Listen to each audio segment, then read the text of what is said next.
This year's flu season has been reported as one of the worst in nearly a decade. And that means the flu shot is everywhere, from doctors' offices to drugstores. We take for granted that the flu vaccine is commonplace now, and that we don't have to worry about diseases like smallpox anymore. But just 2 centuries ago, millions of people were dying of all kinds of brutal diseases. And it took massive scientific exploration to develop the vaccinations that eradicated them. The first vaccination happened in 1796, when Edward Jenner theorized about a preventative treatment for smallpox. Jenner took material from a blister of someone infected with cowpox, a far less brutal disease, and scratched it into the skin of a young boy. A single blister rose on the boy's arm, but he quickly recovered. When Jenner scratched him with smallpox matter, no disease developed. Doctors all over Europe followed Jenner's method, and far few people contracted smallpox, which had killed millions of people. But scientists still didn't know much about diseases, until a decade later, when Louis Pasteur proposed the germ theory of disease.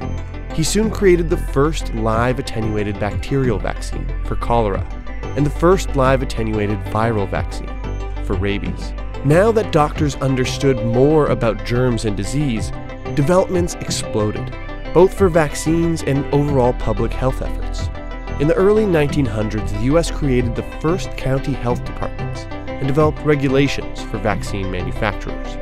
Over the next several decades, scientists developed dozens of vaccines to fight potentially deadly diseases, including polio, hepatitis B, measles, and tetanus, and newer vaccines to protect against illnesses like chickenpox, shingles, and HPV.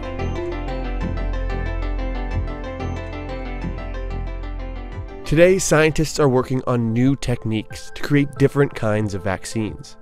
These experiments include DNA vaccines, which would be easier to manufacture and could protect against parasitic diseases like malaria. There's also work being done to create therapeutic vaccines for conditions like allergies and autoimmune disorders. Future vaccines could benefit from new delivery systems, beyond the injections and nasal sprays, like a vaccine patch, which wouldn't require a medical professional to administer. The biggest improvement may come not in vaccines themselves, but in how they're stored. Many vaccines require cold storage to remain effective, which makes vaccination difficult in parts of the world where electricity is scarce. Solutions to the storage problem could make vaccination far more accessible and reduce disease rates worldwide.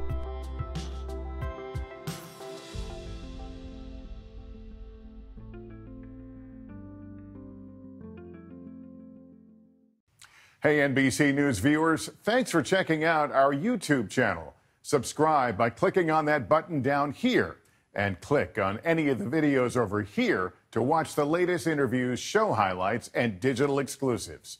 Thanks for watching.